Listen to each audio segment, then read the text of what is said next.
Praise the lord. దేవుని ఉన్నతమైన నామమునకు మహిమ కలుగును గాక. ఈరోజు దేవుని వాగ్దానము, నిన్ను ఏమాత్రమును విడువను, నిన్ను ఎడబాయను.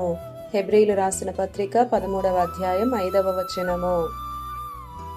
ఈ ఉదయకాల సమయంలో సజీవుడైన యేసయ్యే మనందరితో మాట్లాడుతున్నాడు.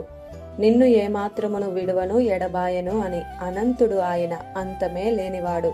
కనుకే నిన్ను విడువను అని అంటున్నాడు. ఏ పరిస్థితి అయినా సరే నీవైనా ఆయనను మర్చిపోతావేమో గాని దేవుడు మాత్రం నిన్ను విడిచిపెట్టలేదు. ఇది వాస్తవం.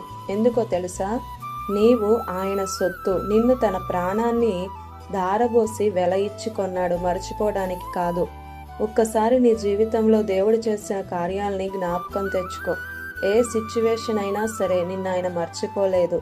నిరుపేద స్థితిలో మర్చిపోలేదు. బాధలలో చితికి నలిగిపోతున్నా నిన్ను మర్చిపోలేదు. నిస్సహాయ స్థితిలో ఉన్నా నిన్ను మర్చిపోలేదు. నువ్వెందుకు మర్చిపోతున్నావు? నిన్ను చెయ్యి పట్టి నడిపించడానికి, రక్షించడానికి నీ కొరకు తండ్రి చేయి వదిలేయాల్సి వచ్చింది యేసయ్య.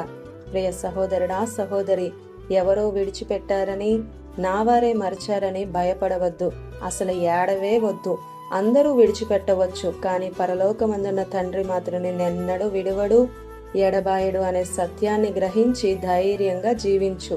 భక్తులనే విడిచిపెట్టని దేవుడు కదా, నిన్నెందుకు విడిచిపెడతాడు? ఆయన దక్షిణ హస్తమే నీకు తోడు. ఆమేన్. ఈ దిన వాగ్దానం మనందరి జీవితాలలో నెరవేరాలని కోరుతూ దేవుని సువార్త పరిచర్యలో మీ సహోదరి ప్రసన్న. God bless you.